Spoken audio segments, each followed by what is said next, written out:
I'm sitting at my son's wedding reception. The entire Gold Coast room of the Drake Hotel is awash in shimmering candlelight. Soft jazz mingles with the lively chatter of guests. The faint scent of white roses drifts through the air, making the scene feel perfect. At least, it looks that way. Because right now, my hands are shaking violently as I hold a small piece of paper that could turn this joyous day into a tragedy. Just 2 minutes ago, my grandson, Leo, 7 years old, was still absorbed in playing with his red toy car. The car slipped off the table and fell to the floor. Leo bent down to pick it up, and then it appeared. A quarter-folded note, lying still right beneath table 8, the very table where we were sitting. "Grandma." Leo's voice trembled. "Grandma, have you looked under the table?" I bent down. The weak candlelight was just enough to illuminate the scrawled words. "Table 8, add shrimp to the child's meal." My heart stopped. Leo is allergic to shrimp, severely. Just a tiny piece would be enough to take his life within minutes. I glanced quickly toward the kitchen. Through the crack in the door, I saw the chefs arranging glossy shrimp cocktail trays, the appetizer about to be brought out next. My eyes sought the bride, Ava Morgan, my son Drew's new wife. Across the room, in a glittering beaded wedding gown, she raised a glass of champagne, smiling radiantly at the guests. Her smile was too perfect. I clenched the note in my hand. Leo pressed close to me, his clear eyes filled with fear. And then I understood. Someone in this room, on the most important day of my son's life, is trying to kill my grandson. The only question left is who? And more importantly, can I save him before it's too late? But for you to understand why I know this wasn't an accident. To see why my blood ran cold when I read those words. I have to tell you my family's story, about the woman we lost, about the woman who has appeared with a sweet smile but a cold gaze, about the signs I saw but chose to ignore. That story begins 2 years ago, when my family was still whole. If you want to hear this story in full, remember to hit subscribe so you don't miss the next episodes. Have you ever wondered, where does true pain begin? From a cruel fate or from the blindness of those involved themselves? 2 years earlier, summer in Chicago. I still remember vividly the sun-drenched afternoons in the backyard of my son's small house, Drew Lawson and my daughter-in-law, Maria Alvarez. Leo was 5 then, toddling about, his bright laughter ringing through the garden as he chased the soap bubbles his mother blew for him. Maria stood there in a simple floral dress, her long brown hair loose, her smile warm as morning light. She turned to me, eyes lighting up. "Mom, Betty, try the salsa I just made. It's my grandmother's recipe. I tasted it." The sour and spicy notes were balanced with a faint scent of fresh cilantro. I nodded. "It's delicious, dear." "Maria, I'm so lucky to have a daughter-in-law like you." She blushed, her cheeks flushing pink. "You're making me shy, Mom." It was the simplest kind of happiness. No noise, no show, just a small family gathered close, sharing quiet moments. Drew, my son, was then a man brimming with energy. He worked as an engineer for a large construction company, often coming home with enthusiastic stories about projects and colleagues. But what reassured me most wasn't his job. It was the way he looked at Maria, gentle, full of love, as if she were the most precious treasure of his life. On afternoons like those, I used to think, maybe this family will always be like this. A child's laughter, the faint scent of salsa in the kitchen, the loving gaze of a young couple. But fate is sometimes cruel. It gives no warning. And I had no idea that just a year later, all of it would vanish, leaving a void that could never be filled. The memory, both most painful and most cherished in me, is the night Leo fell gravely ill. It was a bitterly cold winter night. I got a call from Maria close to 11 p.m. Her voice trembled. "Mom, Betty, Leo has a very high fever. I don't know what to do." I drove over in a hurry. When I stepped into the house, I saw Maria on the sofa cradling Leo in her arms. The boy lay limp, cheeks flushed, his breathing rapid and shallow. "Mom." Maria looked up, tears streaming. "I'm so scared." I placed my hand on Leo's forehead, burning hot. "How high is his fever?" 39.5, Mom. I gave him fever medicine, but it didn't help. Drew was stuck in traffic on his way back from the site. It was just the two of us, 2 women and a seriously ill child. I sat down beside Maria, resting my hand on her shoulder. "All right, dear. We'll tend to him through the night. If it hasn't gone down by morning, we'll take him straight to Northwestern Memorial. We stayed up all night." Maria held her son, and I kept changing out cold compresses on his forehead. Every faint groan from Leo clenched my heart. Every labored breath made Maria hold him tighter, as if afraid to lose him. "My daughter-in-law," I whispered softly, "you have to stay calm. Leo can feel all of your worry." Maria wiped her tears and nodded. "Yes, I'll try." But her hand still shook. I took them in mine, squeezing tightly. "We'll get through this night together." When the first light of dawn slipped through the curtains, the fever finally broke. Leo slept soundly, his breathing even again. Maria turned to me, eyes red but with a faint smile. "Thank you, Mom. Without you, I wouldn't have known what to do." I hugged my daughter-in-law, feeling her small body still trembling. "I'm always here, for you and for Leo." That was the promise I kept. And now, as I sit at this wedding with a deadly note in my hand, that memory resurfaces, sharp with pain. 6 months later, everything shattered. On a crisp autumn afternoon, I was preparing dinner when the phone rang. I picked up, my voice cheerful. "Hello? Is this Mrs. Betty Harris?"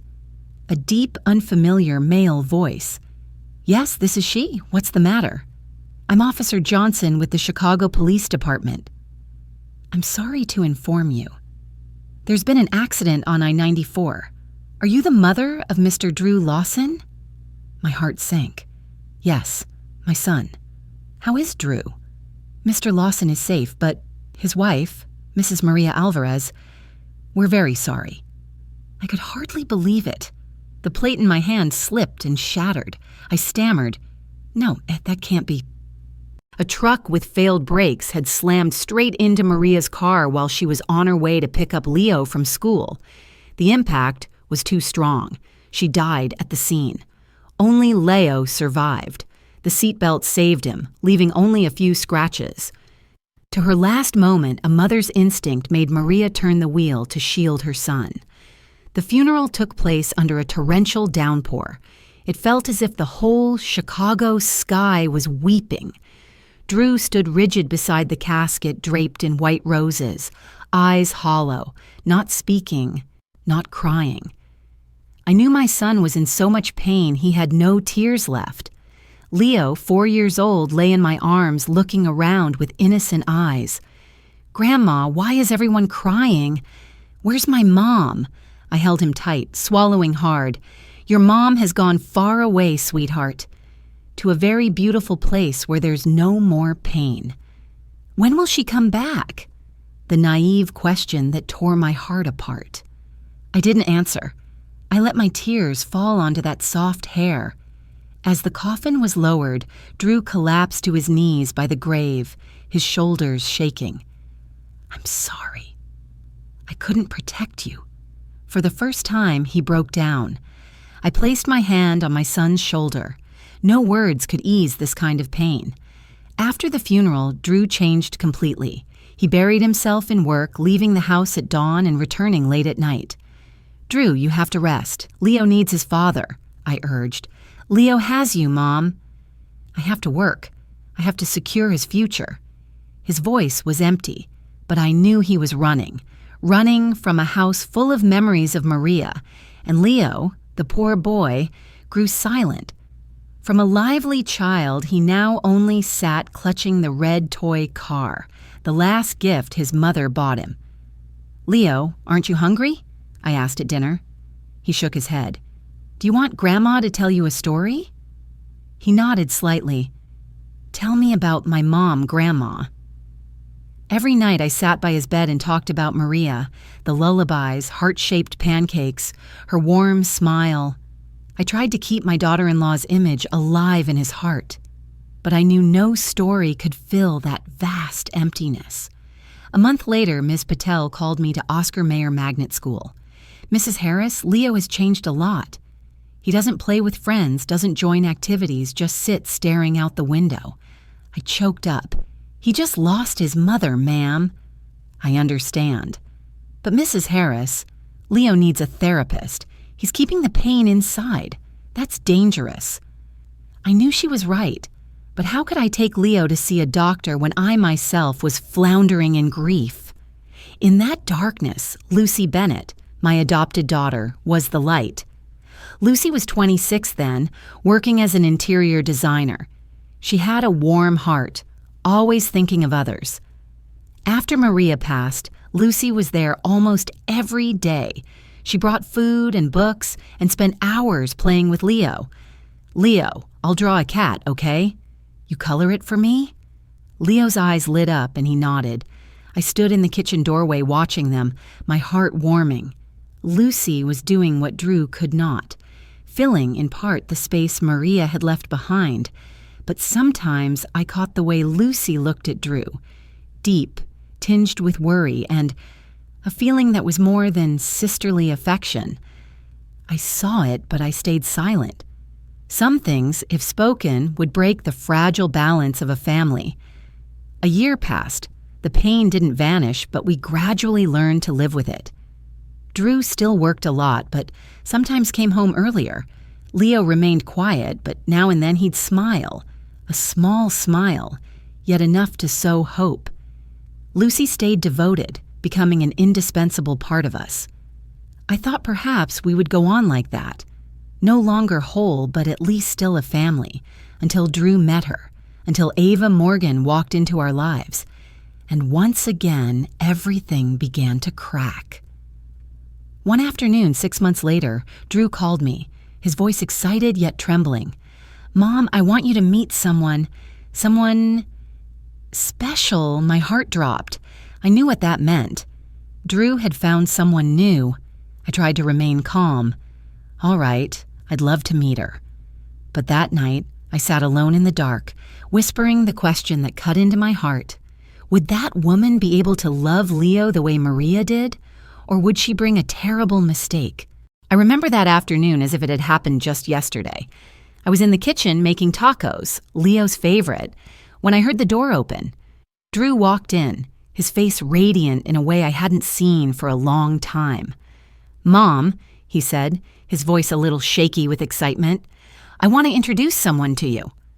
And then she walked in, Ava Morgan, 29 years old, tall, slender, with golden hair curled into perfect waves. She wore an elegant light blue dress, soft red lipstick, a smile bright as a flower. "It's a pleasure to meet you, Mrs. Harris." She bowed sweetly. "Drew has told me so much about you. You're a woman I really admire. The right words, the right attitude, the right smile. Too right." I smiled back. "Yes, please come in." I poured her a cup of coffee and invited her to sit. Drew sat close by, eyes never leaving her, as if she were the greatest miracle of his life. "Your home is so cozy," Ava said, her gaze sweeping the living room. "These photos are beautiful." Her eyes stopped at a photo of Maria holding baby Leo. Both were beaming. She looked longer than necessary, and in that split second, the smile on her lips faltered, just a flicker. Then she turned to me, her smile perfect again. "That's Drew's late wife, isn't it?" Her voice sounded sympathetic, but very fake. "Yes," I answered, a foreboding twinge in me. "That's Maria, Leo's mother. I heard she was very kind," Ava said. It's such a shame. All the correct lines, but the tone lacked sincerity. Dinner began with a smooth facade. I set the dishes on the table: corn tortilla tacos, red sauce enchiladas, fresh mango salad. Drew said eagerly, "Mom, Ava works in my company's marketing department. She's very talented. She just finished a major campaign." Ava chuckled, placing her hand over Drew's. "You're exaggerating." It was just work. Lucy, my adopted daughter, sat across, eating quietly. But I could see how she watched Ava. Not hostile, but appraising, as if trying to read her. And Leo... He sat at the head of the table, unusually silent. He usually told me all about school and friends, yet that evening he only pushed his food around, never lifting his head. Ava noticed. She leaned down, took a chocolate bar from her purse, set it in front of Leo, her smile radiant. "Leo, I brought you some candy." "It's delicious." Leo looked at the candy bar, then at her, and turned away. No words. He didn't take it. He just turned away. The atmosphere suddenly tightened. Drew frowned. "Leo, what's wrong?" "Miss Ava gave you candy. You should say thank you." Leo gripped his spoon, eyes on his plate. I don't like chocolate." That was a lie. Leo loves chocolate. I cut in quickly. "Leo's probably just a little tired. Don't force him." Drew sighed, displeased but silent. Ava pulled the candy back, her smile still there, but a flash of irritation, not disappointment, flickered in her eyes. Lucy set down her spoon, her voice soft but clear. "Leo, want me to draw a picture for you?" "What color do you like?" Leo looked up at Lucy, his eyes a little brighter. "I want red." "Okay, I'll draw you a red car." Leo smiled, the first smile of the dinner. I caught Ava glancing at Lucy. This time, I wasn't mistaken. For a fleeting moment, hatred flashed in her eyes, there and gone. After the meal, Ava insisted on doing the dishes. "Mrs. Harris, let me. Please rest," I reluctantly agreed. Ava rolled up her sleeves, washed everything thoroughly, even hummed a tune. Tidy, neat, perfect. Thoughtful, I briefly thought. But when I stepped into the living room, I saw this. Leo sat coloring. Ava approached and sat beside him. I stood at the corner of the hallway. They didn't see me. "Leo, what are you drawing?" Ava's voice was still sweet. Leo didn't answer, continuing to color. "I'm talking to you." Ava's voice shifted, cold and hard. Leo stopped, but still didn't look at her. "Do you know I'm going to be your new mother?" Ava lowered her voice, sharp as a blade. "You should be more polite." Leo looked up, eyes brimming. "I don't want a new mother. I want my mom." Ava was silent for a few seconds, then smiled, a cold smile. "But your mom is gone, isn't she? From now on, you'll have to get used to me." My blood boiled. I was about to step out when Drew called from the living room. "Ava, where are you?" Ava instantly changed her tone, bright and cheery. "I'm here talking with Leo, honey." "He draws so well." She stood up, leaving Leo there. I hurried over and hugged him. Leo trembled in my arms, tears welling. "What's wrong, sweetheart?" I whispered. "Grandma?" Leo sobbed. "I don't like her." I held him tight. Inside me, alarm bells clanged. That night, after Ava left, I pulled Drew out onto the porch. "Drew," I chose my words carefully, "do you think Leo likes Ava?" Drew sighed. "Leo needs time, Mom. He's only 6. He'll get used to it." "But you saw his reaction. He's afraid of her." "You're overthinking it," Drew snapped slightly. "Leo's just shy with strangers." "Ava treats him well. Didn't you see she brought him candy?" "But, Mom," Drew softened, "I know you worry about Leo." "So do I. But I can't live in the past forever. Maria is gone. And I'm very lonely, Mom. I need someone." I looked at my son. Tired eyes, slumped shoulders, and my heart softened. "I know, dear. I just want you and Leo to be happy." "I will be." Drew smiled faintly. "Ava is a good person. You'll see." But that night I tossed and turned, the image of Ava sitting beside Leo, her voice cold as ice, and the boy's tears kept spinning in my head. 2 weeks later, on a Saturday morning, Ava came by. "Mrs. Harris, it's such a beautiful day. I'd like to take Leo to Lincoln Park. May I?" Drew was at work, even on a Saturday. Lucy was busy, too. It was just me and Leo. I looked at Leo. He was stacking wooden blocks, not looking up. "Leo, do you want to go to the park?" He shook his head slightly. "You'll have so much fun," Ava beamed. "I'll buy you ice cream." "I don't want to," Leo said softly. Ava forced a smile. "He's such a shy little boy. Mrs. Harris, let me take him out. Some fresh air will do him good, and I made the biggest mistake," I agreed. "All right. But you must watch Leo very carefully." Ava beamed. "Yes, I'll be careful." She took Leo's hand. The boy looked at me, eyes pleading. I only patted his shoulder. "Go with Miss Ava. You'll have fun."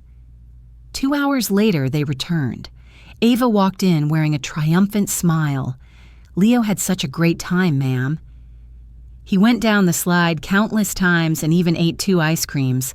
But Leo didn't smile. His shirt was dirty, the freshly ironed blue sleeve smeared with dried mud, hair messy, dried tear tracks on his cheek. "Did you have fun, Leo?" I bent down to smooth his hair. He nodded but said nothing. "Did you have ice cream?" He shook his head. I looked at Ava, who had turned to pour water.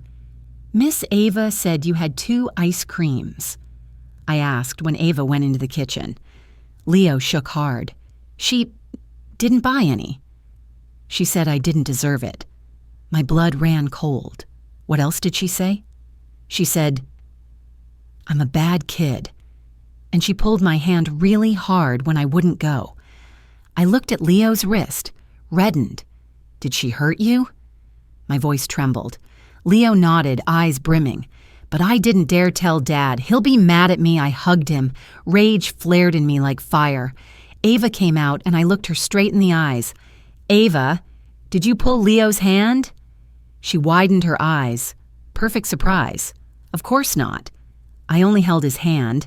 Maybe he's just sensitive. But there's a red mark on his wrist. "Oh, dear." Ava lifted a hand to her mouth, acting convincingly. Maybe he tripped at the park. Kids run around.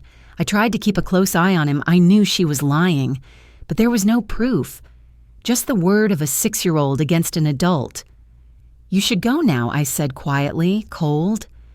Ava looked at me, a smile on her lips, eyes icy. "Yes, excuse me." She left. I heard the engine start. I turned back, hugged Leo tight, and whispered, "I'm sorry, sweetheart. I won't let you be alone with her again." In the days that followed, I began recording every small detail.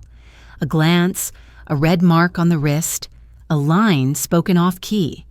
I had no evidence, not yet, but a grandmother's instinct told me something very wrong was happening. I asked myself, what if I'm mistaken? But then I remembered Leo's tearful eyes when he whispered, "I don't like her." And I knew, this time I couldn't afford to be wrong. A week later, Miss Patel called me to the school. "Mrs. Harris," she said, deeply concerned, "Leo has changed a lot over the past 2 months. He doesn't join group activities, doesn't play with friends, just sits staring out the window. He's still grieving his mother," I explained. "I understand." But is something happening at home? Yesterday, when I asked the children to draw their families, Leo drew a big black shrimp. I asked what it was, and he said, "That's the thing that will make me die." A chill ran down my spine. He said that. Ms. Patel nodded. "I think he needs counseling. And perhaps someone is scaring him." I went home and wrapped Leo in my arms. "Sweetheart, why did you draw a shrimp?" Leo looked at me, eyes brimming. Miss Ava said, "If I'm not good, she'll make me eat shrimp." "And I'll die," my world collapsed. "She said that?" My voice shook. Leo nodded. "She said I mustn't tell anyone. Otherwise, Dad won't love me anymore. I held him and cried. I was wrong. I had let that monster near him. That night, I called Drew. "You have to listen to me." Ava threatened Leo. "Mom, don't say that. Ava would never do that." "You think I'm lying? You think Leo is lying. Mom, Leo is a child. He has an active imagination. Maybe he misunderstood."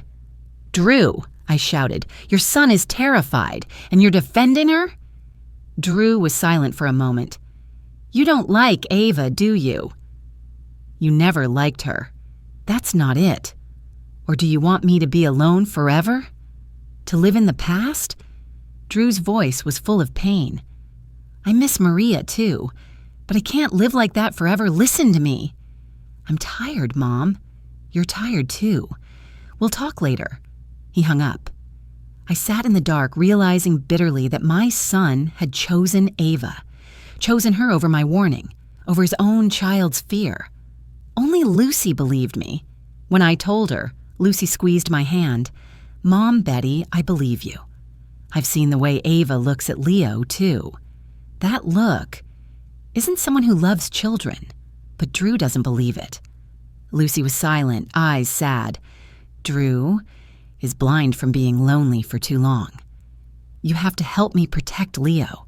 Lucy nodded. "I will. I promise." From then on, Lucy came by almost every day. She stayed whenever Ava came. Lucy became a shield between Leo and that monster. But we didn't know the worst was yet to come. We didn't know Ava was making a plan more frightening than we imagined. 3 months later, Drew announced, "Mom, I'm going to marry Ava. I want you to be there." And my heart sank. I understood the nightmare was only beginning. 3 months passed since the day Drew announced he would marry Ava. 3 months in which I lived in constant anxiety, every second, every minute. Leo changed completely. One afternoon when I picked him up from Oscar Mayer Magnet School, I saw Leo clutching a drawing paper. I bent down to look and felt a chill. On the paper was a huge black shrimp. Around it were red streaks like blood. In the corner, a tiny human figure was running away. "Leo, what did you draw?" I tried to keep my voice steady. He didn't look at me. "I drew my nightmare." "A nightmare about the shrimp?" Leo nodded, tears welling. "Miss Ava said, if I'm not good, she'll put shrimp in my food, and I'll sleep forever like Mom." I knelt down and hugged him tight. "She said that?" "When did she say it?" "Yesterday when you went to the market. She came to the house with Dad. When Dad went to the bathroom, she leaned down and whispered in my ear. My blood boiled." That day, I had asked Lucy to stay home and watch Leo, but she had an urgent matter. I was out for only half an hour, and in that half hour, that venomous snake managed to poison my grandson. "Did you tell your dad?" Leo shook his head hard. "She said if I told, Dad wouldn't believe me. He'd think I was lying, and he'd send me somewhere else, not let me stay with you anymore." It felt like an invisible hand was squeezing my heart. "No, that will never happen, sweetheart. I won't let it." But that night, when Leo was fast asleep, I sat by his bed and cried. Cried out of helplessness. Cried because I couldn't block all the invisible knives stabbing into my little grandson's heart. A week later, Drew invited the whole family to dinner to get acquainted before the wedding. Ava cooked. On the table were roast chicken, mashed potatoes, salad, and a pot of seafood soup. Seeing the pot of soup, I asked directly, "Is there shrimp in the soup?" Ava smiled as sweet as honey. "No, ma'am. I know Leo is allergic. This is just crab soup." But Leo didn't touch the soup. He only picked at a bit of chicken, eating very little. "Leo, why aren't you eating?" Drew asked. "Miss Ava cooks very well." I'm not hungry," Leo said softly. Ava stood up, ladled a bowl of soup, and set it in front of Leo. "You have to eat a little. I put a lot of effort into cooking this." Leo looked into the bowl, his face turning pale, and shook his head. "I don't want it." Leo, Drew snapped. Miss Ava cooked for you. You have to eat. I can't. Leo burst into tears. I hurried to intervene. Drew, don't force him. Maybe he really isn't hungry. Ava placed a hand on Drew's shoulder, gentle. It's okay, honey. He's still little. Let me. But I saw the way she looked at Leo, full of hatred. Lucy, sitting next to me, saw it too. She squeezed my hand under the table. I saw it.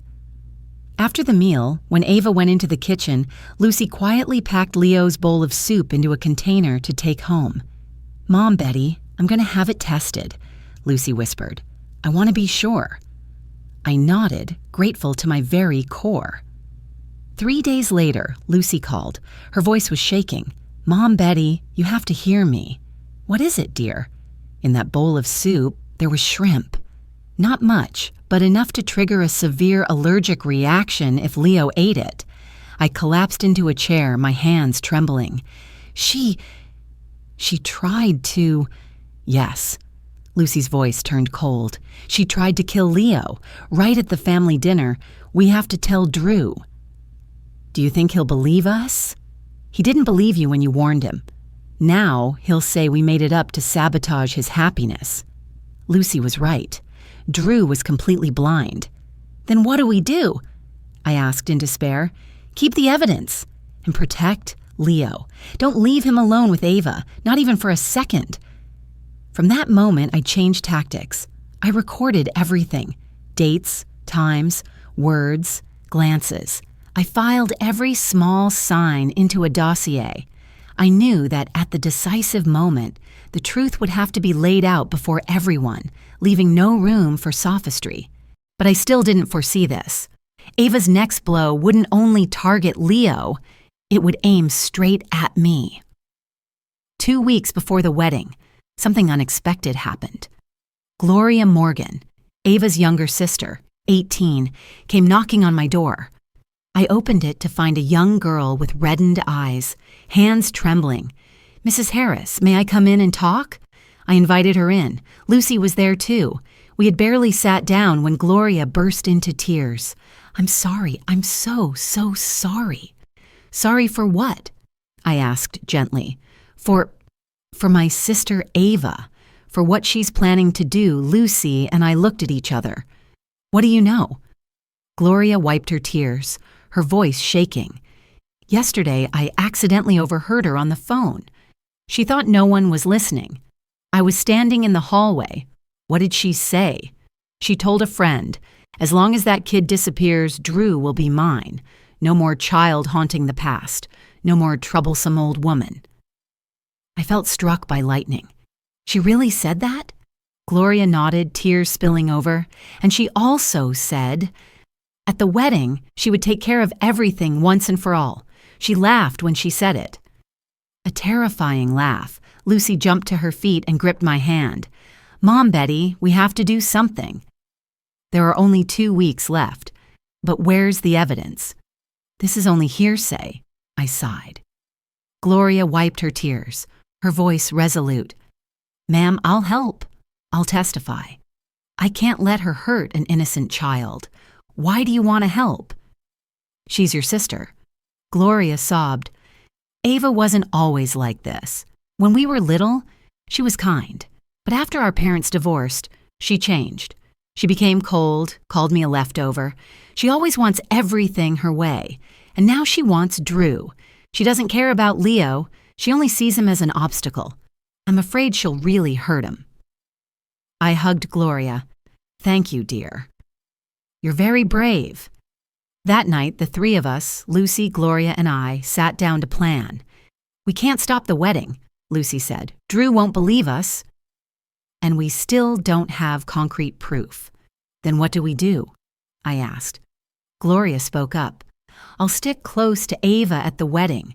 If she does anything suspicious, I'll tell you immediately. As for me, Lucy said, I won't take my eyes off Leo. I'll sit next to him the entire time. And I clenched my hands, will watch everything. If anything's wrong, I'll act. We held hands. 3 women preparing for a battle to protect an innocent child from a monster in human guise. The night before the wedding, Leo couldn't sleep at all. He lay clutching his red toy car, eyes staring blankly at the ceiling. I sat beside him, stroking his hair. "Sweetheart, are you scared?" Leo nodded, tears rolling down. "Grandma, tomorrow Miss Ava will be my mom, right?" "No, dear. She's your dad's wife, not your mother. You have only one mother. Mom Maria." "I want Mom to come back," Leo whispered. "I want her to protect me." I held him, tears falling. "Your mom is protecting you from heaven, and I will protect you too. I promise." "But you're old," Leo said with innocent fear. "Are you stronger than Miss Ava?" I looked deep into those clear eyes just like Maria's, and spoke with all the resolve in my heart. "My love for you is stronger than any evil in this world. I won't let anyone hurt you." Leo finally fell asleep in my arms, but I stayed awake all night. I looked at his innocent face and prayed. Pray that tomorrow we can protect him. Pray that the truth will be revealed. Pray that at last justice will find our family. But I still didn't know that Ava's plan was more vicious than I imagined. I didn't yet know that tomorrow in the opulent ballroom of the Drake Hotel, amid candlelight and white roses, a small piece of paper would change everything. A piece of paper that could save my grandson's life, or end it all. I remember that morning as if it were etched in glass. The Chicago sky was crystal blue, June sunlight poured through the living room windows, but to me, everything was covered in a gray haze. I helped Leo into his little suit, navy blue vest, a tiny red tie. He stood still while I straightened his collar and tied his tie. "You look very handsome," I said, forcing a smile. Leo looked at me with sad eyes. "Grandma, can I stay home?" "You can't, sweetheart. This is your dad's wedding. You have to go, but I'm scared." I knelt down and took his shoulders. "Listen to me. Today, Aunt Lucy and I won't take our eyes off you, not even for a second. Nothing will happen. I promise." Leo nodded, but his hand still trembled as he gripped the red toy car, his little talisman. Lucy arrived to pick us up. She wore a simple, elegant beige dress. She hugged Leo. "I'll be by your side all day, okay?" We reached the Drake Hotel at 2 in the afternoon, one of Chicago's oldest, most luxurious hotels, on North Michigan Avenue, facing Lake Michigan. The Gold Coast room was dazzlingly opulent. Soaring ceilings, massive crystal chandeliers, white roses everywhere. On every table, on the dais, lining the aisle. Tall candles in glass holders cast a warm glow. Tablecloths were spotless white. Silverware gleamed. Everything was perfect. Too perfect. A jazz ensemble played soft melodies in the corner. Guests filed in. Expensive suits, lavish gowns, glittering jewelry. I led Leo to table 8, the family table, fairly close to the dais. Lucy sat beside him, her wary gaze sweeping the room. "Mom, Betty, do you see Gloria?" Lucy whispered. I glanced around. Gloria was standing near the dressing room in a pale pink bridesmaid dress. She looked our way and gave a slight nod, a signal, ready. 3 o'clock, the wedding music began. Everyone stood. Ava walked in. The white gown studded with beads and crystals sparkled. She looked like a queen. Blonde hair in a high bun, a small tiara glinting above. Makeup perfect. A radiant smile. Murmurs. So beautiful. Like a princess. But as Ava passed our table, I caught her glance darting down at Leo, just for a blink. Cold. Hateful. Leo shrank back, clutching my hand. Drew stood on the dais, handsome in a black tux, eyes shining as he watched Ava approach. My son was in love with her, truly in love, and that made it hurt twice as much. The minister read the vows. Drew and Ava exchanged rings and kissed. Applause thundered. I clapped too, but my heart was heavy. Leo sat quietly, hugging his toy car, not smiling at all. Lucy leaned over and whispered, "Mom, The dinner's about to start. Be on guard." I nodded. After the ceremony, guests returned to their seats. Servers in black and white uniforms began pouring champagne and bringing out appetizers. Drew and Ava sat at the head table on the dais, draped in flowers and candles. They smiled, greeted guests, raised their glasses. Ava looked like the happiest woman on earth, but I knew what lay behind that smile. I looked at the menu card on the table. Appetizer, shrimp cocktail with lemon sauce. Main course, beef Wellington or grilled salmon dessert, white chocolate wedding cake shrimp. The very first course was shrimp. My heart pounded. "Lucy, the appetizer is shrimp." Lucy gripped my hand. "I'll tell the staff. We won't let Leo touch it." A young server approached. Name tag read David Romero, his tray full of shrimp cocktails. Lucy stood. "Excuse me, the child is allergic to shrimp." "Please don't serve shrimp to him." David nodded politely. "Yes, understood." "I'll bring something else." He set the shrimp cocktails in front of the adults and skipped Leo's place. I exhaled in relief. I checked my watch. In 3 minutes, the main course would be served. In the corner, the kitchen door was slightly ajar, metal glinting. I glimpsed chefs plating dishes, order chits swaying on their clips. Just one misplaced slip, one mistaken hand. Nothing would be salvageable. I didn't yet know that the answer was already waiting beneath table 8. Leo barely ate. He pinched a bit of bread, took a sip of water, and otherwise pushed his red car back and forth across the white tablecloth. "Leo, have a little more," I coaxed. He shook his head. "I'm not hungry, Grandma." I didn't press him. I knew he was tense. And then it happened. Leo pushed the car a little too hard. It rolled to the edge and fell to the floor. "Oh!" Leo bent down to pick it up. I started to bend down too when Leo froze. He knelt beneath the table, staring at something. "Leo, what is it?" He didn't answer. His small hand trembled as he reached for an object. Leo crawled out, holding a quarter-folded piece of paper. His face had gone pale. "Grandma, did you look under the table?" My heart thudded. "Let me see." His hand was icy as he placed the note in my palm. I opened it. The candlelight was enough to make out the scrawled lines. Table 8. Add shrimp to the child's meal. The world lurched to a stop. Blood in my veins turned to ice. My hands shook so badly the note almost slipped. Lucy saw it, picked it up, and read. Her face went ashen. "Oh my God." I glanced toward the kitchen. Through the glass, the chefs were setting plates on trays. The main course was about to go out. I looked over at Ava. Across the room, she still laughed and chatted, raising her champagne. Serene. Not a ripple of concern, because she thought the plan was running smoothly. She thought Leo would eat a main course containing shrimp. She thought the allergic reaction would happen, possibly right then and there, and it would be written off as an unfortunate accident. Perfect. No suspicion. But she didn't know Leo had found the note. I squeezed Leo's hand. "Don't be afraid. I'll handle this." Lucy put a hand on my shoulder. "What are you going to do?" I met her eyes. A fire flared in me. No more fear, only fury. I'm going to expose the truth. In front of everyone I stood. Leo clutched my arm. "Where are you going?" "Stay here with Aunt Lucy."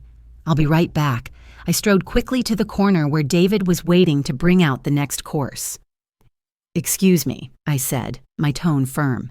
"Step over here for a moment." David turned, a little flustered. "Yes, ma'am? Is something wrong?"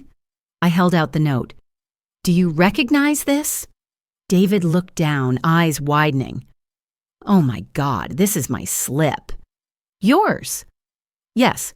A woman handed it to me about an hour ago, told me to pass it to the kitchen. I don't know how it ended up down there." "Which woman?" My heart pounded like a drum. "I don't know her name." Blonde hair, wearing a pink bridesmaid dress, Gloria. Ava had sent Gloria to do this. "Did you pass it to the kitchen yet?" "No, ma'am." I put it in my pocket, planning to take it over later. It must have fallen out when I was serving. I breathed out. If he delivered it, by now Leo, I didn't dare finish the thought. Do you know my grandson has a severe shrimp allergy? My voice shook. David blanched. No, I didn't know. God, if I had taken it. My grandson could have died. David stepped back half a pace, hands trembling. Ma'am, I truly didn't know. I thought it was just a special request. I'm sorry. I'm so sorry. I looked at the young man. Early 20s, eyes full of panic. I knew it wasn't his fault. It isn't your fault, I said. But now you have to help me. I'll do anything you need. You're going to testify. In front of everyone, I headed back into the ballroom, gripping the note, the evidence of a crime. I knew it was time to end this game. I returned to our table. Lucy saw my face. She understood. What are you about to do? She whispered. You'll see. I swept my eyes across the room, over 200 guests, eating, laughing, talking, Jazz still soft. On the dais, Ava and Drew smiling in happiness, and Leo, my grandson, shaking in Lucy's arms. I thought of Maria. If she were here, what would she do? Protect her child without a second's hesitation. Now I would do it for her. I stood, tightening my grip on the note. I walked to the center of the room. My heart pounded, but my steps were steady. It was time for the truth to be revealed. I stepped into the center of the room, my heart pounding as if it wanted to leap out of my chest. The crystal lights shone down, making the piece of paper in my hand glow. I stopped in the vast space, amid tables laden with white roses and shimmering candles. I spoke up, my voice trembling but clear. Excuse me, everyone. Before we continue the reception, I have something that needs to be clarified. The sound in the room seemed to be cut off. The jazz stopped. The clink of glasses fell silent. Conversations died out. More than 200 pairs of eyes turned toward me. Drew sprang up from the head table, looking confused. Mom? What are you doing? Ava stood as well, squinting at me. The smile was still on her lips, but I saw a flicker of worry. I raised the piece of paper high. Who wrote this note? Who requested adding shrimp to the child's meal at table 8? A murmur rose like a wave. What note? What's going on? Add shrimp? Drew stepped down from the dais and came closer. Mom, today is my wedding day. You know Leo has a severe shrimp allergy, don't you? I asked, my voice shaking but resolute. Yes, of course I know. A single piece of shrimp could kill the boy. Just one piece, Drew frowned. So what? I told the kitchen not to put shrimp in Leo's portion. But someone wrote this note, I handed it to him, asking to add shrimp to his meal. Table 8. Our table, Drew took it and read. His face went pale. No way. Ava came down, her face the picture of perfect astonishment. Oh my God, what is this? Is this a joke? Her voice was sweet and caring, but her hand clenched the wedding dress. This is no joke, I said coldly. This is a plot to kill a 7-year-old child. The ballroom exploded, guests stood crowding to look. Murder? Impossible. Who would do that? I turned to David, the server standing in the corner, his face ashen. David, come here. He stepped out, hands shaking, every eye fixed on him. Confirm for me, I said. Is this the slip you received? David nodded, his voice trembling. Yes, it is. A woman gave it to me about an hour ago. Who? I don't know her name. Blonde hair, wearing a pink bridesmaid dress. He pointed toward Gloria. Everyone turned to look. Gloria stood by the bridesmaid's table, her face pale, hands clenched tight. Ava immediately turned to her sister sharply. Gloria! What are you doing? Gloria backed away, shaking. You told me to... Be quiet, Ava shouted, her face flushing, then turned to everyone, her voice sweet again. I'm sorry, my sister must be mistaken about something. I don't know anything about that note. There's no name on it. How do you know it's related to me? Maybe someone's playing a cruel prank to ruin the wedding. A few guests nodded. Right, no name. Maybe a misunderstanding. It's a happy day. I felt despair rising. She was too slick. And then a miracle happened. Gloria stepped into the middle of the room, tears streaming down her cheeks. "Enough!" she cried, her voice filled with anguish. "It's not a mistake. Ava told me to deliver that note." The room fell instantly silent. Ava snapped toward her sister, eyes blazing. "Are you crazy? You're slandering me?" "I'm not lying," Gloria sobbed. "You gave it to me this afternoon in the dressing room. You told me to give it to a server. I didn't know what it said. I thought it was just a menu request," Ava sneered, but her voice had lost its composure. "And you think anyone will believe you? You're just a jealous kid who wants to sabotage my happiness." Gloria shook her head, tears pouring. "Yesterday, I heard you on the phone. You said, 'As long as that kid disappears, Drew will be mine. No more child haunting the past, no more troublesome old woman.' Whispers detonated like a bomb. My God, unbelievable, and so terrifying." Drew stood frozen, staring at Ava in disbelief. Ava turned and pleaded, "Don't believe them." "I love you. I would never do that." Drew stepped back from her, further away. "Ava, did you really do this?" Lucy rose from our table, Leo in her arms. She walked to the center, eyes red but resolute. "There's more evidence." The other day, at the family dinner, Ava made soup and said it was crab soup. I took a sample to be tested. There was shrimp in it. Gasps rippled across the room. "She tried to kill Leo before," Lucy continued, "but he didn't eat it." The boy sensed something was wrong. Ava whirled toward Lucy, her face contorted with rage. "Who are you to talk? You're just an adopted daughter, jealous. You love Drew, don't you? You can't stand that he chose me." Lucy didn't budge. "Yes, I love Drew. I've loved him for a long time, but I would never harm an innocent child. Unlike you." Then Lucy did what no one expected. She stepped up to Ava and slapped her, a thunderous crack. The slap rang out in absolute silence. Ava clutched her cheek, eyes wide with shock. Then she turned to Drew, bursting into tears. "See? They're all crazy. They're attacking me. They're jealous of our happiness." But Drew didn't go to comfort her. He looked at Ava as if she were a stranger.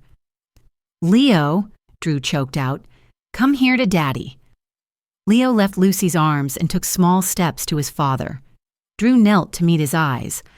"Leo, I need the truth. Has Miss Ava ever made you afraid?" Leo nodded, tears rolling. She said she would make me eat shrimp if I wasn't good. She said I would die." Like Mom, Drew looked as if struck by lightning. He stood, turned to Ava, his voice shaking with anger and pain. "You threatened my son? You intended to kill my son?" Ava backed away, face pale. No, you misunderstood." "Answer me!" Drew roared, his voice echoing across the room. "Yes or no?" At that very moment, Ava's mask fell. No more sweet smile, no more gentle voice. Her face twisted with hatred, her eyes ice cold. "So what if I did? Yes, I wanted that brat to disappear. I wanted that old woman to disappear. I wanted all of the past to disappear so that you would belong only to me." The entire room froze. Ava went on, her voice venomous. "Do you know what I've had to endure? Pretending to love him, respecting that old woman, hearing about Maria all day. Maria this, Maria that. She's dead. Why won't everyone stop talking about her?" Drew staggered back, holding his head. "No, this can't be."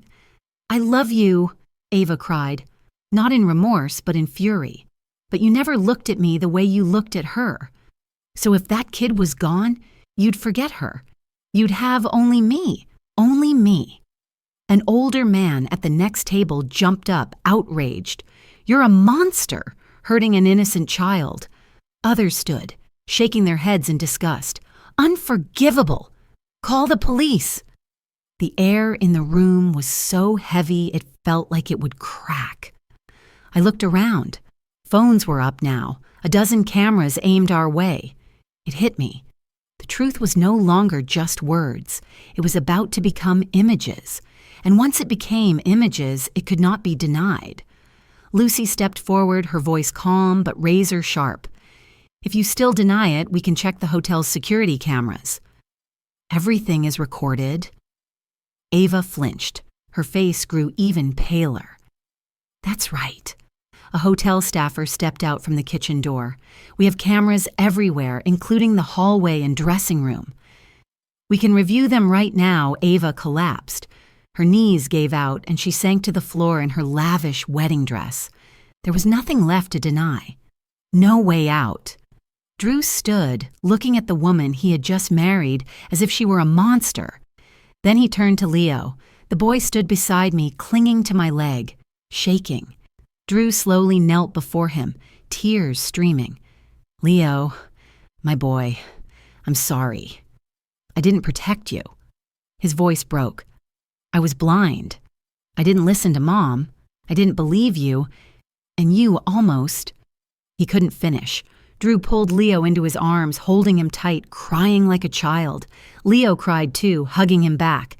"Daddy, Daddy!" I knelt and embraced them both. 3 generations, in the middle of a shattered room, crying for what was lost, and crying because we still had each other. Hotel security approached. "Ladies and gentlemen, we have called the police." "They are on their way." Ava still sat collapsed on the floor, her face buried in her hands, no longer screaming. Gloria came closer without touching her. "Sister, why did you do it?" Ava looked up, eyes red. "Because you don't understand how painful love can be. Loving to the point of being willing to do anything, that's not love," Gloria said sadly. "That's obsession. And you need help." The police arrived within 5 minutes. They handcuffed Ava and led her away. The white wedding dress trailed along the floor, picking up dirt. Guests slowly left, whispering about the wedding's horrific end. As for us, Drew, Leo, Lucy, and I, we stayed in the empty room, amid the white roses and extinguished candles. "Mom," Drew rasped, "you were right. You were right from the start. But I was such a fool." I took his hand. "It wasn't your fault. She was too slick. And you just wanted to be happy. But I almost got my own son killed." Drew broke down. "If not for you, if not for Lucy, if Leo hadn't found the note—" "But we made it in time," I said gently, "and Leo is safe." Drew held his son and kissed his hair. "I promise. I will never let anyone hurt you again." Leo looked up, eyes still red. "Do you love me, Dad?" "I love you more than anything in this world." And for the first time in many months, Leo smiled. A small smile, but a genuine one. After Gloria confessed, the entire Gold Coast room erupted into chaos. Whispers, gasps, and chatter surged from all sides. Ava whipped around to her sister, her face twisted with hatred. She was no longer the beautiful bride with the sweet smile. The mask had fallen off completely. "Shut up!" Ava screamed, her voice sharp as a blade. "How dare you betray me, traitor!" Gloria stepped back, trembling. You were going to kill a child. I told you to shut up." Ava dropped all pretense of politeness and lunged at her sister. Drew stepped in time to block her, standing between them. "Enough, Ava!" But Ava was like someone deranged. She pointed at Gloria, then at me, then at Lucy. "All of you! Ganging up to destroy my happiness. You're jealous. You want me to lose Drew." "No one is jealous of you," Lucy said, her voice ice cold. "We're protecting an innocent child." "Innocent?" Ava sneered, a crazed smile. That brat isn't innocent. He's a burden. He's the reason Drew can't forget that dead woman." The whole room gasped. A few guests shot to their feet, shaking their heads in disgust. "She's gone mad," an older woman said aloud. "Call the police." Drew looked at Ava like she was a stranger. You really said that? About Maria? About my son?" Ava turned to Drew, eyes bloodshot. "Yes, because it's the truth. You never truly loved me. You only saw me as a replacement for that dead woman." Lucy stood, pulled Leo behind her to shield him, then walked straight up to Ava. "Drew might still feel guilty toward you," Lucy said, her voice trembling but firm. "But I don't." "Who are you to dare?" Ava shrieked. "I'm the one who stayed with Leo on the nights he cried in fear, the one who wiped his tears when he had nightmares because of you, the one who watched a 7-year-old live in terror that you would kill him." Lucy took another step. "And I'm the one who won't let you get away without paying the price." Then Lucy slapped Ava, a resounding, fierce, furious slap. Smack! The slap echoed through the room, drowning out even the soft jazz. Ava clutched her cheek and stumbled back, eyes wide with shock. The entire room went dead silent for 3 seconds, then exploded. "Oh my God, Ma!" She slapped the bride. "Serves her right." Ava turned to Drew, tears starting to flow. Not of remorse, but of rage and despair. "See? They're attacking me. They're all crazy. You have to believe me." But Drew only shook his head slowly. "I don't know who you are anymore." A middle-aged man at the next table, a doctor, Drew's colleague, stood and said sternly, "We're wasting time. The Drake has security cameras everywhere. Check the footage." "Yes," someone else chimed in. "The truth will be clear." A chorus rose. "Check the cameras." Ava flinched visibly, her face blanching. "No, there's no need. This is just a misunderstanding." "If you're innocent, why are you afraid?" Lucy said coldly. The hotel manager, a tall man in a sharp black suit, stepped forward. "Ladies and gentlemen, we can review the cameras." "Please wait a moment." He spoke into a radio. "Security, this is John. We need footage of the second-floor hallway and the bridesmaid's dressing room from 12 to 14 today. Put it on the main screen immediately." "No!" Ava screamed. "You have no right!"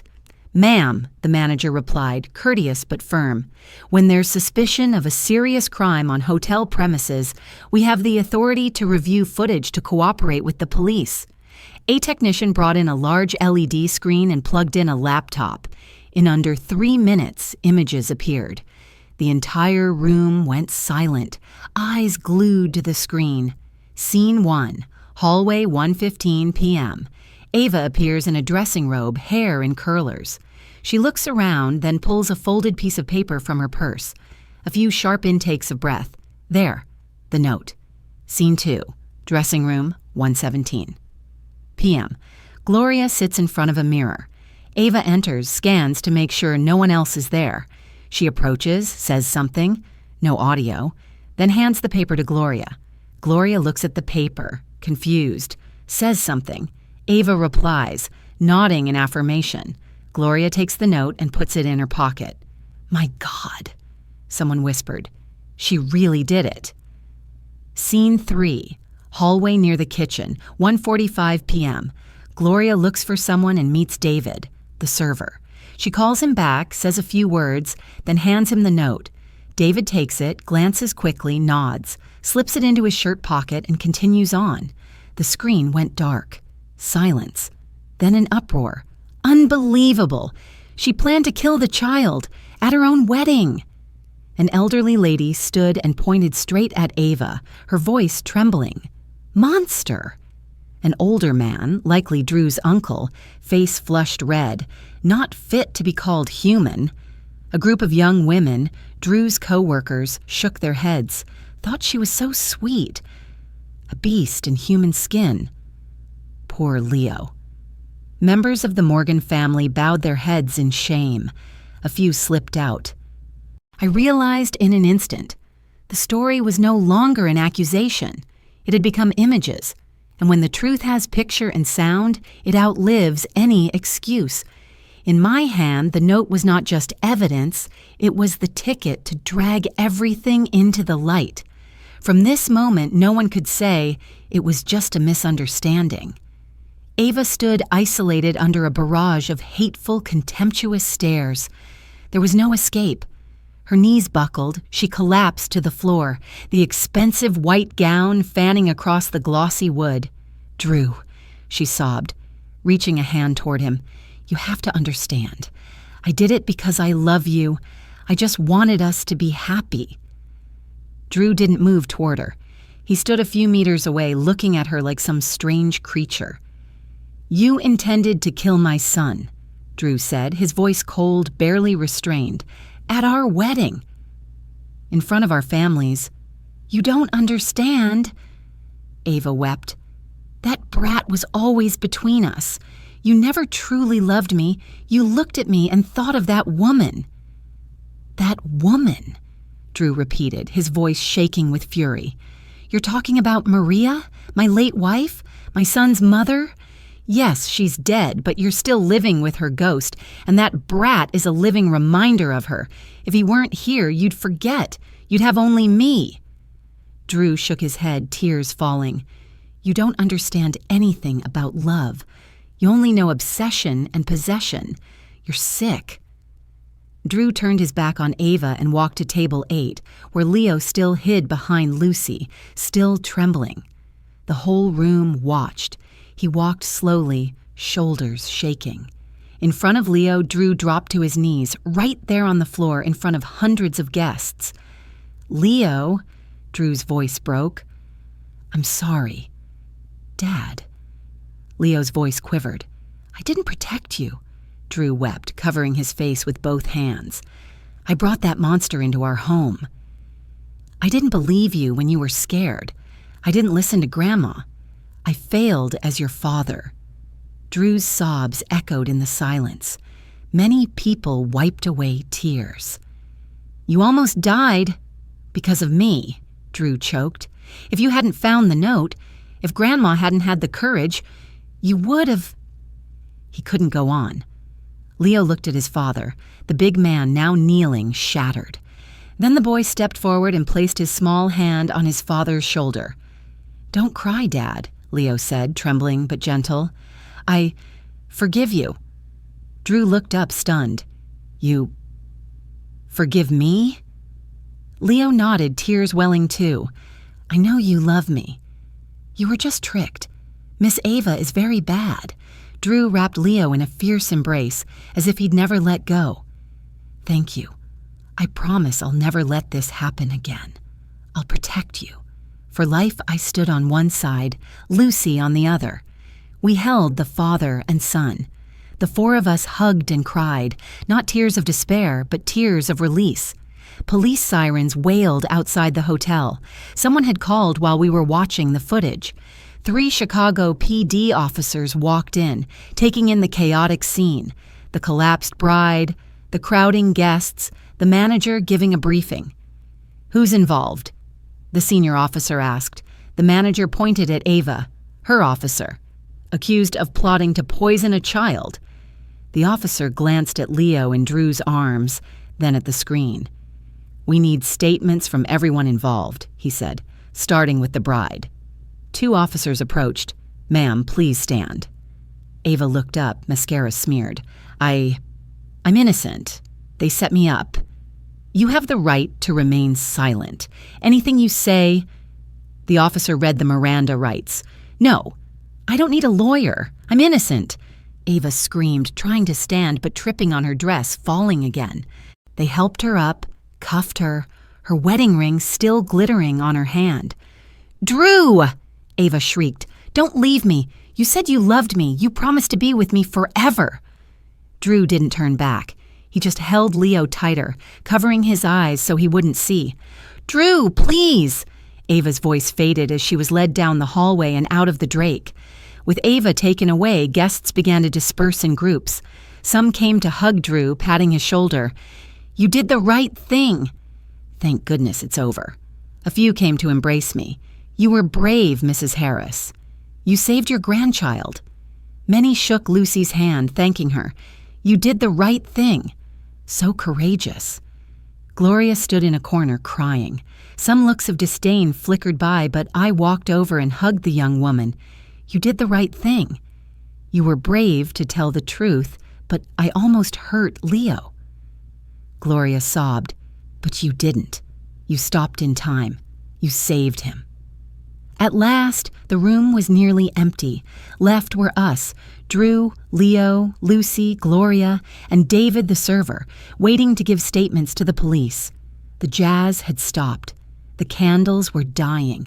White roses were still everywhere, but now they felt like mockery, a symbol of a wedding that never should have happened. Drew sat at the table, Leo on his lap. He held the boy, kissed his hair. "I love you." "I love you so much." Lucy sat beside him, laying a hand on Drew's shoulder. She said nothing, just stayed. I looked at them and thought, this is what a family is, not the glittering promises of a ceremony, but moments like this, when we choose to stand by each other. Detective Martinez, the one who would handle the case, walked in. "Folks, we'll need statements from everyone. Please come down to the station sometime this week." Drew nodded. "We'll fully cooperate." The detective looked at Leo. "You're very brave. If you hadn't found that note..." She didn't finish, but we all understood. Leo had saved himself. When we left the Drake, night had fallen. Chicago's streetlights glittered. A cool breeze blew in from Lake Michigan. Drew held Leo's hand. Lucy walked on the other side, holding the boy's other hand, and I walked behind, looking at the three of them and knowing, even after a nightmare, my family was still here, still alive, still loving each other, and that's what mattered most. We drove home in silence. All the way from the Drake Hotel back to the Lincoln Park neighborhood, no one spoke. Drew drove, his hands gripping the steering wheel so hard the knuckles turned white. Lucy sat in the passenger seat, glancing sideways at him now and then, but kept quiet. Leo sat in the back next to me, his head resting on my shoulder, clutching the red toy car like a talisman. When we reached my house, Drew turned off the engine but didn't open the door. He just sat there, blank, staring into the darkness ahead. "Son," I said softly, "let's go inside." Drew nodded but didn't move. "Mom, I don't know what to say." "Don't say anything." Lucy spoke for the first time since we'd left the hotel. "Don't say a word. Go inside. Be with Leo." "That's all that matters right now." Drew turned to look at Lucy, eyes red. Will you stay with us?" I'm not sure "You'll be okay," Lucy said, but she nodded. "I'll stay." Inside, I made chamomile tea for the three of them. Leo sat on the sofa, staring straight at the white wall, as if he were still trapped in that opulent ballroom. "Leo, sweetheart." I sat down beside him. "Do you want to talk?" Leo shook his head. "I'm really tired, Grandma." "Then let's go to bed. I'll take you up." I helped Leo change, pulled the blanket up snug. He lay still, but his eyes were wide open. "Grandma," Leo whispered, "will Miss Ava come back?" My heart tightened. "No, dear. She'll never come back, but Dad said she would be with us forever." "Dad was wrong," I said honestly. "He didn't know what kind of person she was." "Now he does, and he won't let that happen again." Leo was quiet for a moment. "Do you think Mom Maria is sad because of me?" "Why do you think that?" Because I almost died. Mom died to save me from the accident, but I almost died because I was stupid." Tears fell from my eyes. "It wasn't your fault. You're just a child. You were very brave. You found the note. You saved yourself." "But I was so scared," Leo cried. "I was scared of Miss Ava. I didn't dare tell anyone because I was afraid Dad wouldn't believe me." "Now you can tell," I said, holding him. "Now everyone will believe you. And I'm sorry I didn't protect you better." "But you did protect me," Leo sobbed. "You stood up in front of everyone." "You were very brave," I kissed his forehead. "We were all brave. And now we're safe." When Leo finally slept, I went downstairs. Drew was still rigid on the sofa, head bowed, hands pressed to his temples. Lucy sat beside him, not touching but present, like a pillar. I almost killed my own son, Drew said hoarsely. I brought that monster into our home. I didn't believe you, didn't believe Lucy, didn't believe my own son. You were deceived, Lucy said softly. No, Drew shook his head hard. I was blind.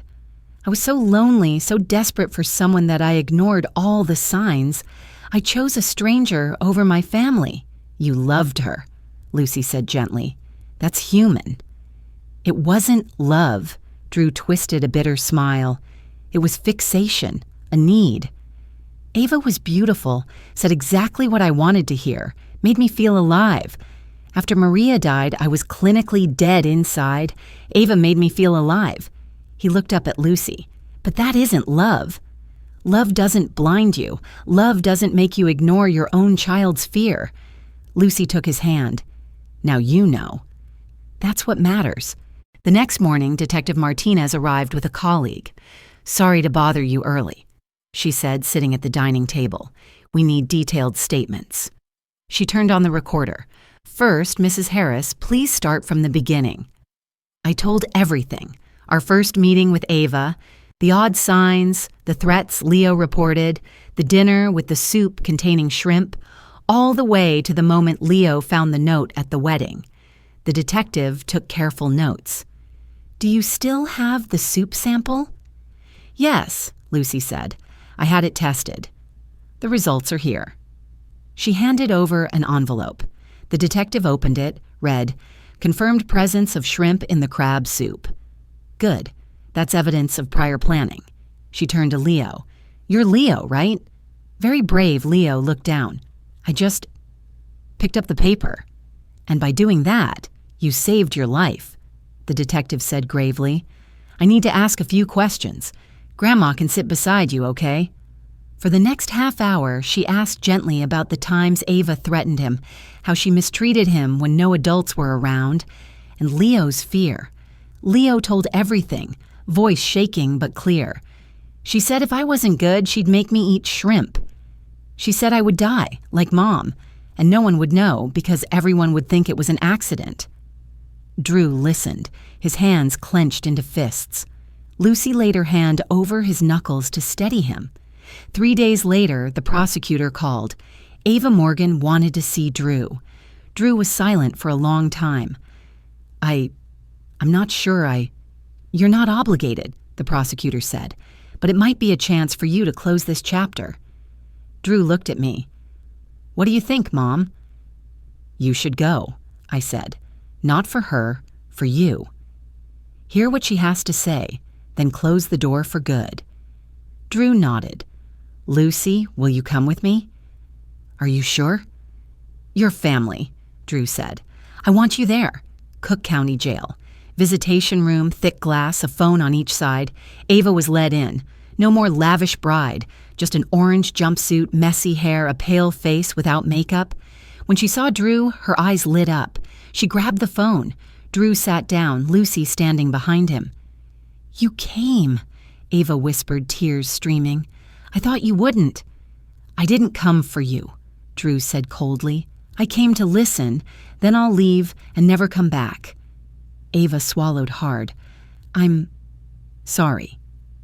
Sorry, Drew repeated, a bitter edge to his voice.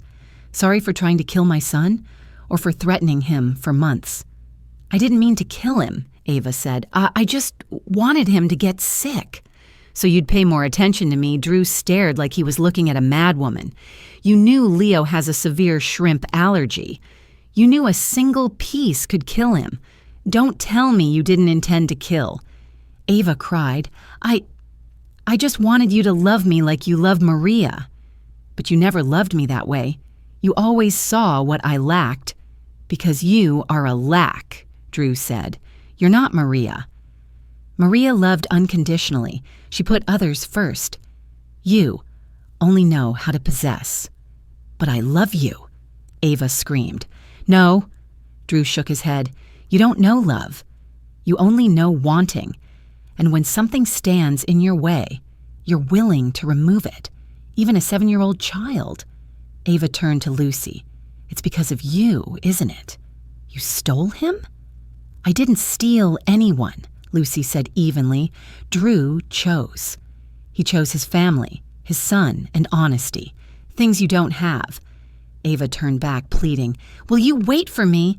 After I get out, we can start over? Drew stood.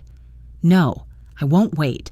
I'll forget you like a nightmare, and I'll live happily with the people who truly love me. Drew! Ava slammed the glass. Don't leave me. You promised me forever. Drew set the receiver down and turned away. Drew, come back! Drew! Her voice still echoed as Drew and Lucy walked out. In the hallway, Drew leaned against the wall, exhaled. It's over. Lucy hugged him. You did great. Some doors only shut completely when we slide the bolt ourselves one last time. That meeting wasn't to forgive the one who caused the pain, but to free the one who endured it. From the moment Drew set the receiver down, I knew my son had returned. Not the man fleeing his grief, but the father standing firm in the storm.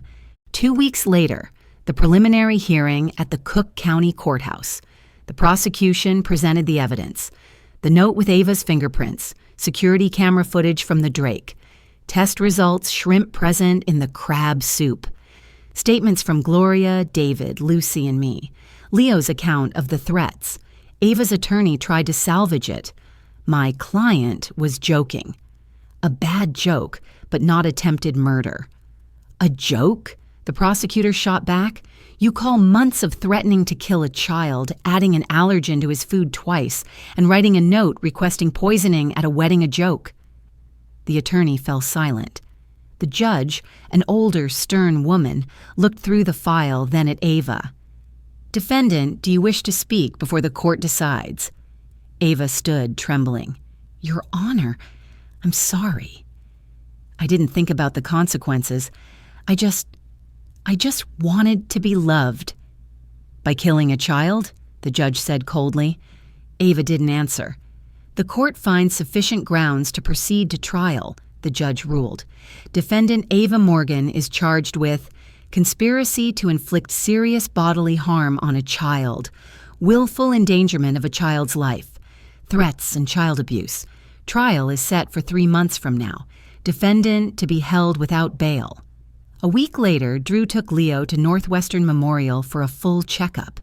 Dr. Chen, a gentle man, examined him carefully. Physically, he's fine. But psychologically, it's concerning. He's experienced trauma, threats, living in fear, and witnessing violence. Does he need counseling? Drew asked. Yes, as soon as possible, the doctor said. I'll refer you to Dr. Sarah Wong, specializes in pediatric trauma and anxiety.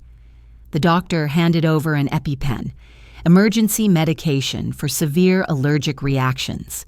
Keep it with Leo at all times, and teach him how to self-inject if necessary. Then the doctor looked Drew straight in the eye. Most important, a sense of safety. No threats, no ambiguity. Rebuild trust with your son. Drew swallowed and nodded. I will. However long it takes. In the weeks that followed, Drew changed his entire routine. He quit overtime and got home at 5 p.m. every day. He personally took Leo to and from Oscar Mayer Magnet. In the evenings, father and son cooked together. Pasta, roast chicken, salad, simple meals full of love. Dad, this pasta is even better than Grandma's. Leo grinned as he ate. Drew laughed, the first laugh I'd heard since the ordeal. Don't tell Grandma that, she'll be sad. Lucy also stopped by every day, bringing coloring books, a few toys, or just to play with Leo. Aunt Lucy, will you teach me to draw? Of course. What do you want to draw? Leo thought, family, but a happy family. Lucy smiled, let's draw. They drew together, a small house with 4 people. Grandma, Dad, Leo, and Aunt Lucy. Everyone was smiling. There was no Ava in the picture. Slowly, very slowly, Leo began to heal. He still had nightmares sometimes, jerking awake in tears. But now Drew was there, holding him, lulling him back to sleep. He still startled when a flash of blonde hair went by. But Lucy was there, holding his hand and reminding him, "You're safe." And then, little by little, the smile returned to his face.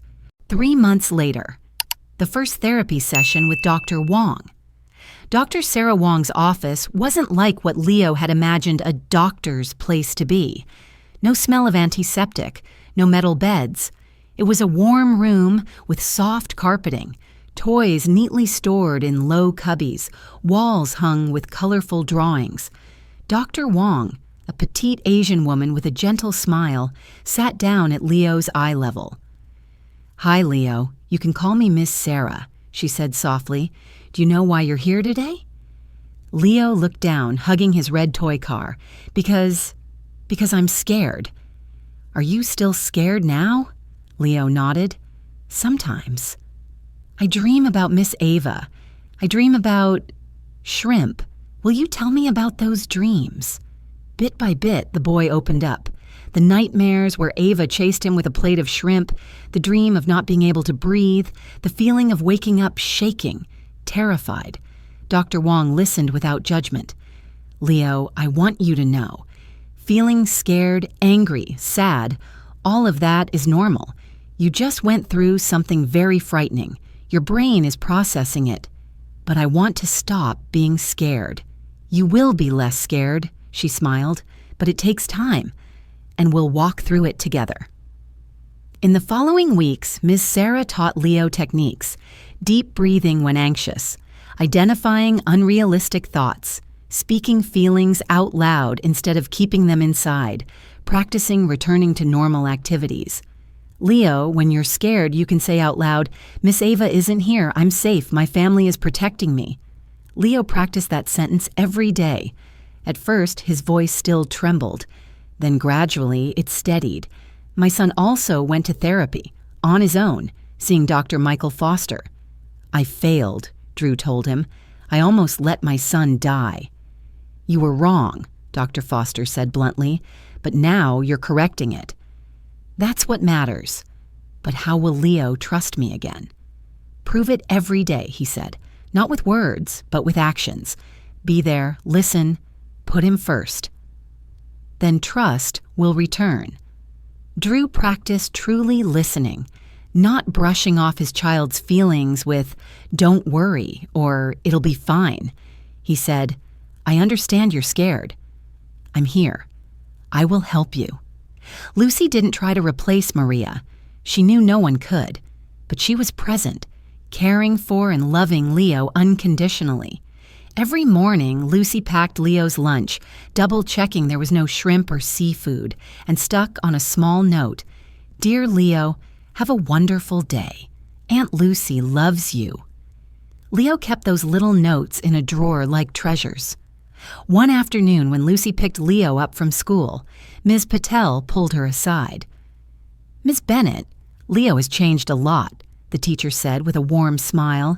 "He's smiling, playing with friends, even performed in class yesterday. He's never done that before." Lucy smiled, eyes stinging. "Thank you for telling me." "He has a good mother," Ms. Patel said. Lucy shook her head. "I'm not his mother. His mother is Maria. I'm just trying to do what she would want. And that's exactly what makes you a good mother," the teacher said. One evening after dinner, Leo leaned against Drew on the sofa. "Dad, do you love Aunt Lucy?" Drew froze. "Why do you ask?"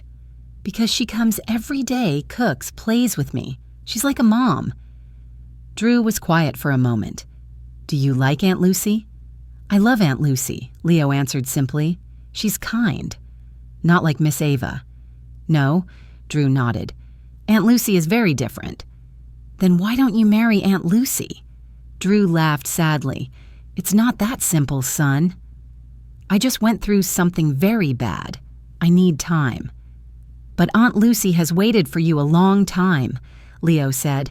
"Grandma said she's loved you for a long time." Drew looked at the 8-year-old who was far too thoughtful. "Do you want Aunt Lucy to be your mom?" Leo nodded. "I still love Mom Maria. I'll never forget her. But Aunt Lucy is good too. I think Mom Maria would like Aunt Lucy Drew hugged him."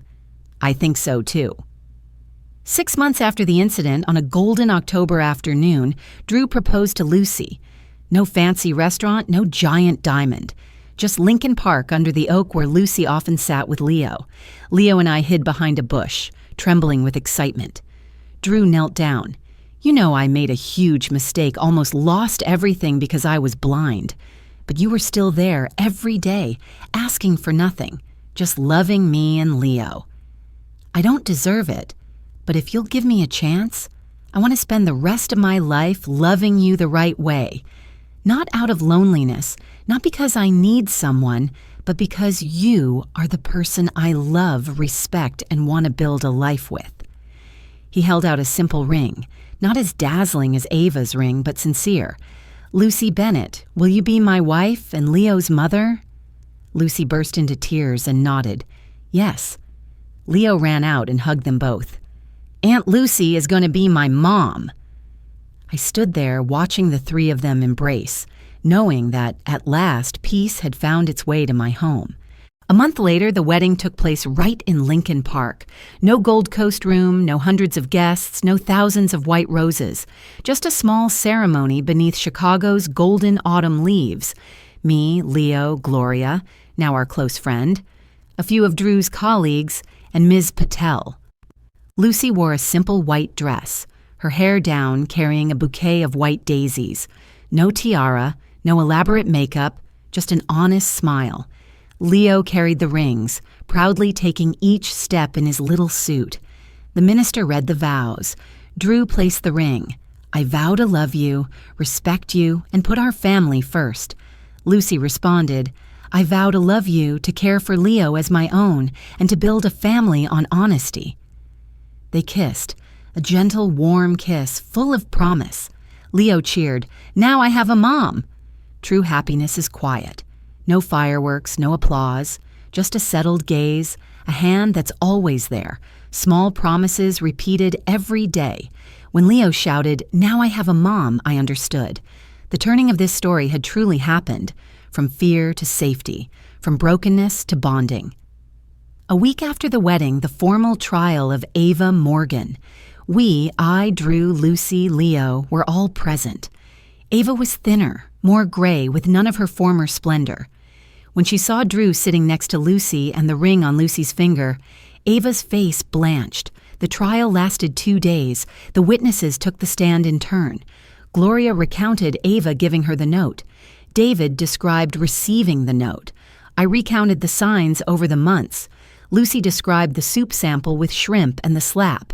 Dr. Wong presented Leo's psychological trauma. Finally, Leo was called. The judge looked at him with compassion. "You only need to tell the truth. No one can harm you here." Leo glanced at Ava, who at the defendant's table was staring at him with a resentful gaze. Then he was no longer afraid. "Miss Ava said if I wasn't good, she would make me eat shrimp," Leo said, voice shaky but clear. "She said I would die like my mom, and she laughed when she said it." The courtroom gasped. "She made me scared for many months." "I didn't dare sleep. I was scared at every meal. I thought I would die." "How do you feel now?" the prosecutor asked. "I'm not scared anymore." Leo looked straight at Ava. "Because she can't hurt me. And my family protects me." The jury deliberated for 3 hours. Guilty on all counts. The judge spoke sternly. "Ava Morgan, your actions were cruel, deliberate, and unforgivable. You attempted to harm an innocent child out of selfishness. The court sentences you to 15 years in prison, with no parole before 8 years. Ava collapsed, sobbing. No one pitied her. 1 year after Drew and Lucy's wedding, Leo was 9, taller, more confident. He still saw Miss Sarah, but once a month. The nightmares had almost vanished. The smile was back more often. One afternoon, Lucy called me over and pulled me out to the porch, eyes sparkling.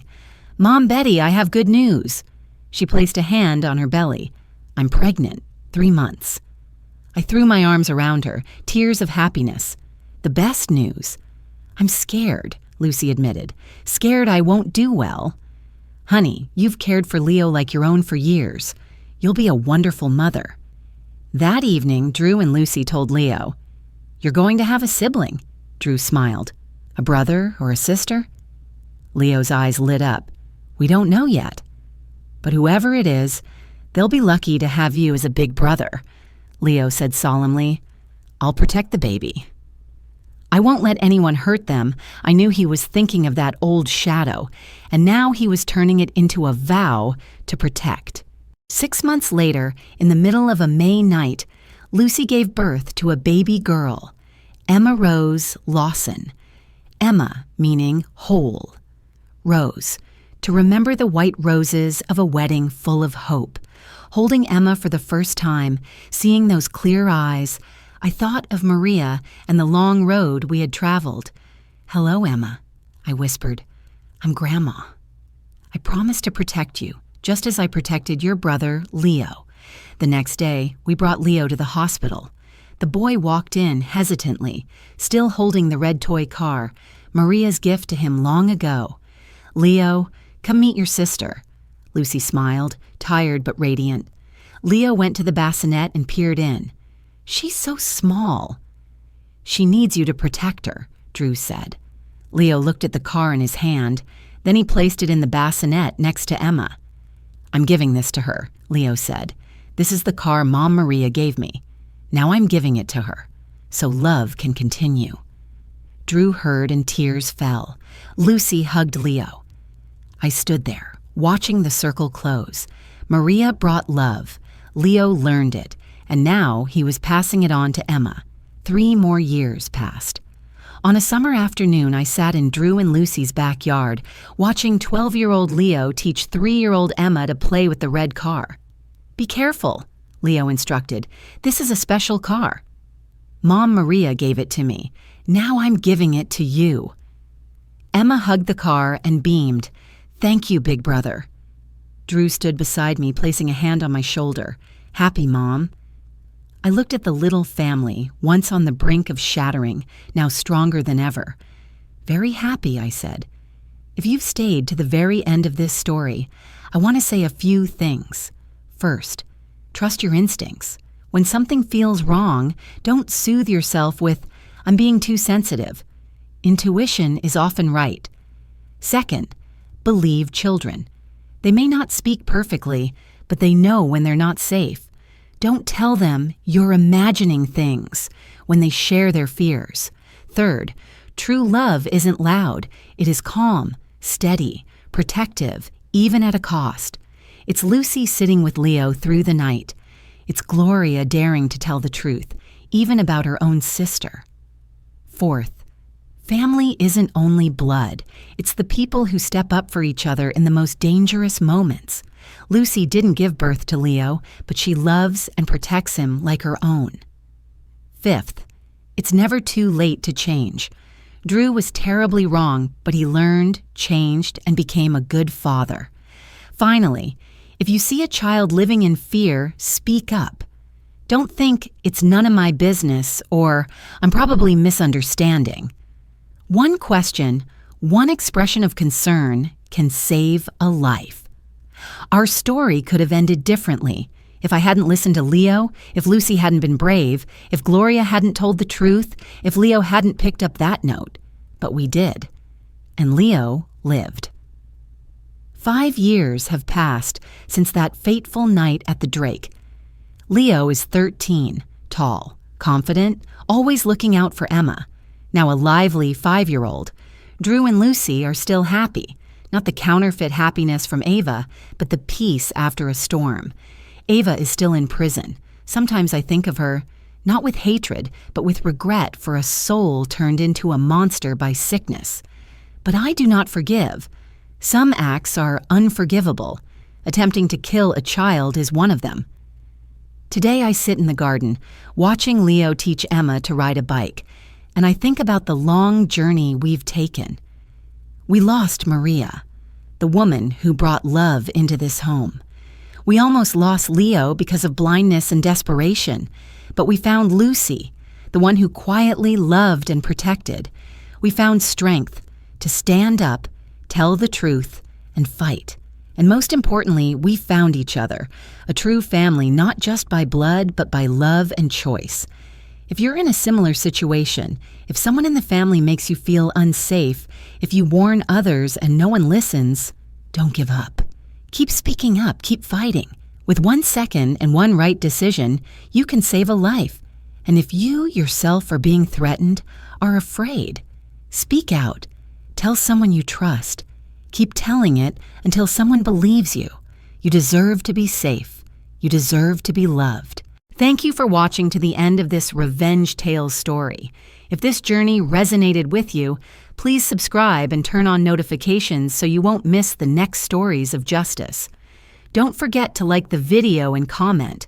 Which moment took your breath away, and what would you do in Betty's shoes?